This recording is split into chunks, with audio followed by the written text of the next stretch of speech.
السلام عليكم. احنا دلوقتي من امام حديقة مسجد سيدي بشر، تمام، تحديدا امام شارع خالد بن الوليد اهو، يسارا ويمينا، وايام خلاص قليلة وهنودع ان شاء الله اشارة سيدي بشر الى الابد. خلاص تفصلنا ايام. هنروح دلوقتي شارع محمد نجيب ونشوف اخر التطورات. طبعا هيتم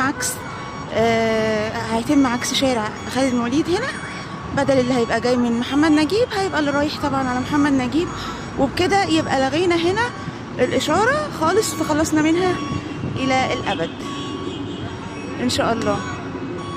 وطبعا اللي جاي من محمد نجيب هيبقى اتجاهه العيسوي زي ما احنا عارفين، جاي من محمد نجيب على يخش على العيسوي وبعد كده منه إلى الحي، وبقى لو رايح العصافرة أو رايح أي حتة قبلي. هنروح دلوقتي بقى شارع محمد نجيب ونشوف الرصف ودوران محمد نجيب واخر التطورات. وده طبعا شارع خالد بن الوليد وامتداده كده خالص ميامي.